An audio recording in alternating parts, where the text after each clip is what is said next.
Tu baidies, tu mūc, tu izvairies, ja tu vienkārši šajā jautājumā neesi piedzīvojis Dieva mīlestību.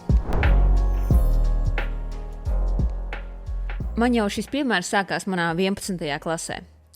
Kad esot skolā, esot vidē starp daudz jauniešiem, es jau biju piedzīvojis diezgan lielu kritiku ar domu, ko par mani padomās, ko par mani pateiks, un vai es patikšu. Jo man ļoti patikās būt pieņemtai, man ļoti patikās, kad par maniem jokiem smējās, kad mani vienmēr pasauc, ka pieklauvē tieši pie manām durvīm pasauc, vai Elīna būs, vai Elīna nāks ārā. Tā ir tā biedrības sajūta, ka tu kādam vienkārši esi vajadzīgs. Un šajā sajūtā es tiešām iemīlējos, un man likās, ka tā ir tā īpašā sajūta, kas padara tevi citādāku starp visiem citiem. Vai ja tevi starp visu kolektīvu izceļ un nosauc vārdā, paslavējot tevi, man liekas, ka nekas nevar būt vērtīgāks par to. Pat reizēm nauda un alga tev nerada tik lielu prieku, kā tas, ka tu tiec pamanīts. Tāpēc mēs arī īstenībā esam cilvēki tādi, kad mums patīk šī atzinība, bet mēs ļoti bieži baidamies no pretējā rezultāta. Un tās bailes tev var spīdzināt un turēt vienkārši vienā vietā, varbūt pat visu dzīvi. Gribu pastāstīt to stāstu, ka tik tiešām savos tīneidžeru gados es ļoti daudz kur sevi apspiedu, ļoti daudz ko sev neļāvu, es cīnījos ar to.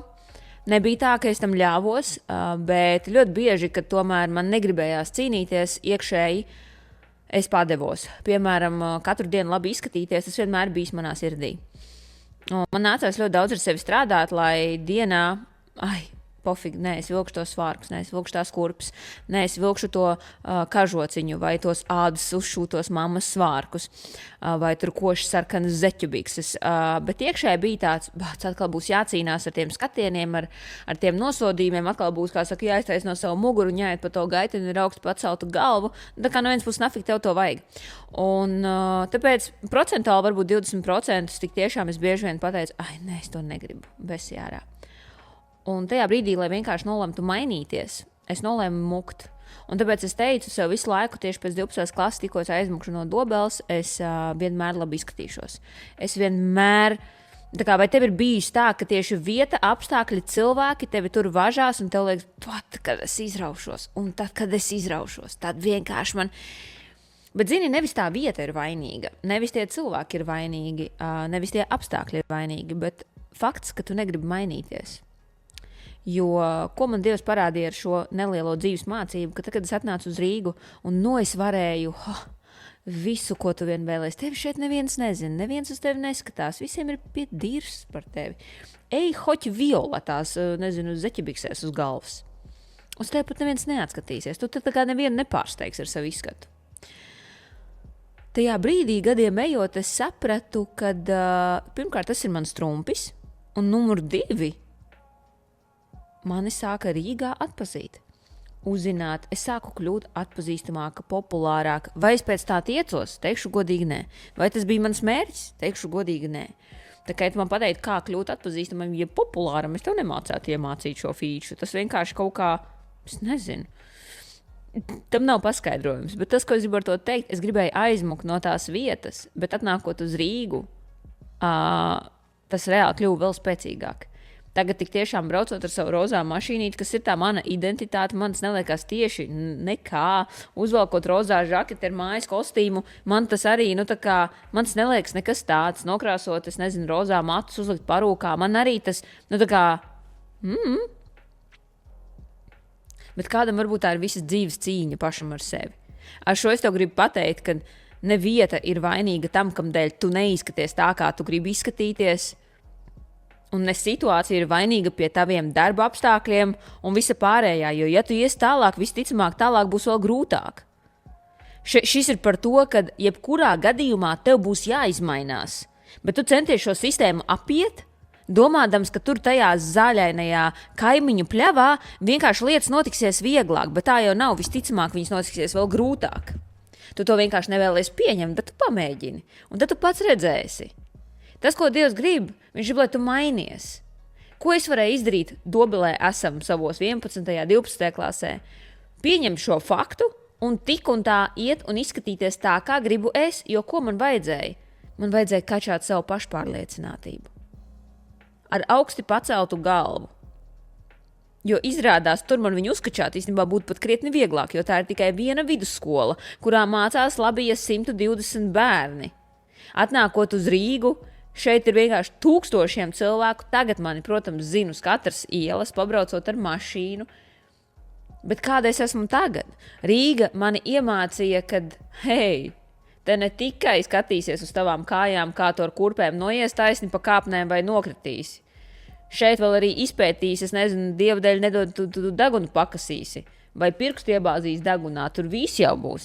Ja tu pa zālāju aizies, tev jau visu jau uz policiju aizsūtīs un iesniegumu. Tā kā tagad man dzīve ir vienkārši reiz 10 skarbāka, bet tajā pašā brīdī esmu daudzreiz brīvāk un vieglāk. Un šis viss mani norūdīja līdz tādam, kad, hei, tu man neko nepārsteigsi vairāk. Es esmu tik pašpārliecināta, un to gala darbu jau Dievs manā sirdī izdarīja. Es esmu pašpārliecināta, un es nebaidos no viedokļiem, es nebaidos no kritikas. Es nebaidos no tā, ko tu uz mani paskatīsies no blakus mašīnas un padomāsi. Tā kā tas gala rezultāts jau, kas man bija dzīvē vajadzīgs, viņš jau tik un tā notika pareizi. Bet, diemžēl, es to neuztveru par vajadzīgu izdarīt jau savos tīneidžera gados, bet es vainoju vietu, vidi, cilvēkus, apstākļus, domādama, ka tur citur būs vieglāk, bet kļuva vēl grūtāk. Saproti, ko es tev vēlos ar šo pateikt? Un tā galvenā mācība, kas ir tagad vissāpīgākā tēma manā dzīvē. Mans svars, mans izskats. Un zini, vienīgais, ko tu vari pazaudēt šādi spītējoties un nedarot tā, kā vajag, jau iekšā sirdī jusdams, ka tā vajag, ir laiks. Un tā mana, šo tēmu es negribēju aizskart, bet es padalīšos ar vēl vienu pieredzi stāstu. Kopā esmu bijis jau pie 7 ginekologiem, kurš vienkārši katrs kā viens man pasaka, kad man ir jāpieņemās svarā, un tad man būs mēnešais, un tad es varēšu palikt stāvoklī. Un, zini, es šo informāciju vienkārši nepieņemu, un tas nav par vēl vienu ārsta vizīti aiziet pie vēl kāda ginekologa. Tas ir par to, ka es to negribu pieņemt galvā. Un, jo, labi, tur ir savs garāks stāsts, bez aizspriedumiem lūdzu un bez komentāriem manā adresē. Vienkārši es neesmu nemaz tik smalka. Es varu 52 kg, un tas, manuprāt, nav kaut kāds 40 vai 45, jā. Bet laikam manam organismam tas ir par mazu tieši tauku masā, un tas, ko es gribēju vienkārši ar katru vizīti panākt, ir apiet šo ceļu, un varbūt kāds ārsts man pateiks kaut ko citu, ko es noteikti labprāt pamēģināšu, kad tik nepieņemtu šo taisnību par vienīgo un īsto ceļu, kā palikt stāvoklī otru reizi. Tā kā reizēm tev ir tas mērķis, ko tu šausmīgi vēlies, bet, lai viņu panāktu, ir tikai one way, ko tu negribi pieņemt. Un tu esi gatavs tērēt savu laiku, eksperimentus un visādi citādi, kaut gan iekšēji, hei, ir tikai viens ceļš un ir tikai viens veids. Man ir grūti to teikt, tāpēc, ka es vēl neesmu to sagramojusi, un tas nav kā 11. klases pārdzīvojums par to, ko par tevi padomās, bet es praktizēju tagad arī šo jautājumu, jo šī man ir sāpīga tēma, un saņemt par viņu kritiku, tas ir tāds bišķiņ cits līmenis, bet es esmu ar mieru, lai vairāk padalītos ar savu sirdi un pateiktu, ka es gribu būt atklāta pret jums. Tas ir līdzīgi, ka tu gribi nomest svaru, piemēram, tu gribi atbrīvoties no 5 kilogramiem, bet tu neesi gatavs ekstra kustēties. Tas izklausās aptuveni šādi. Tu ļoti labi zini, ka nomest svaru, it kā kāds saka, var arī bez kustēšanās. Kāds saka, ka var arī, es nedzēru daudz ūdeni, bet es tik un tā nometu svaru. Kāds saka, var tā kā, nezinu, ar vēl kaut kādām ekstra diētām vai ēd, ko gribi, bet tad izturi tur kā tur tā intervālā badošanās vai kā viņi sauc, jā. Ir tik daudz ekstra variantu, un tu centies vienkārši atrast to easy, vieglāko ceļu, bet tas nemaina faktu, ka tomēr, ja tu vēlies nomest svaru, vislabākais veids, kā to izdarīt, ir daudz kustēties un vienkārši apēst mazāk kalorijas, nekā tu esi ēdis līdz šim. Tā kā, ja mēs tā loģiski padomājam.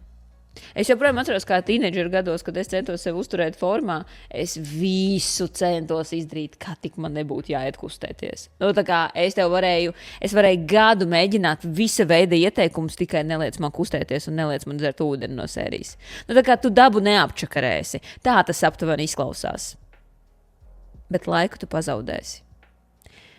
Rezumēšam visam, ka ja tev sirdī ir bailes un lieta, ko tu gribētu darīt, bet tev ir bail no tā, ko tas īstenībā paprasīs. Tev ir bail, vai tu to īstenībā varēsi iziet. Tev ir bail, un tāpēc tu varbūt nekusties un nerīkojies. Kaut gan sirdī tu jau sen jūti. Tad tu neesi piedzīvojis Dieva mīlestību šajā jautājumā. Ka ja Dievs tavā sirdī ieliek šo vēlmi, nomest svaru, pieņemties svarā, vairāk kustēties, varbūt kādus panākumus darbā, nav nozīme. Ja tev ir šī lieta sirdī, tātad tev ir jāpiedzīvo Dieva mīlestību šajā jautājumā, ka Dievs ieliekot tevī šo vēlmi, izskatīties košāk, izskatīties drosmīgāk, paziņot pasaulē par sevi. Nav nozīme, viņš tev dos ceļu, kā to izdarīt. Bet nevaino apstākļus un nevaino apkārtējo vidi, kamdēļ tu nedari, domādama, ka tad, kad tev būs tur kaut kur kaut kā, tad tu darīsi. Nepazaudē laiku, mīļā. Es piedzīvoju Dieva mīlestību šajā jautājumā, jo tajā brīdī, kad tu iepazīsti cilvēku, tu iepazīsti viņa rīcību, tev pazūd bailes. Kad es iepazinos ar vīru, man arī bija bail, jo man bija bail, ka viņš man sāpinās, tāpēc es biju tā pa gabalu. Bet katru reizi, kad es viņu iepazinu vairāk, dažādās situācijās, manas bailes zuda.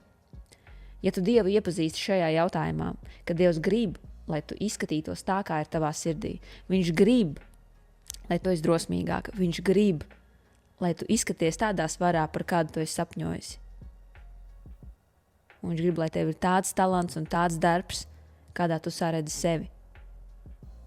Piedzīvot viņu un pazaudēt šīs bailes tu varēsi tikai tad, kad tu vairāk veltīsi viņam laiku, nāksi viņu priekšā un teiksi, Dievs, es sapņoju par tādu formu, es sapņoju būt drosmīgāk, palīdz man un centies Dievu iepazīt un ielikt viņu tajā nišā, par kuru tu sapņo, un tu redzēsi, ka viņš tev dos drosmi.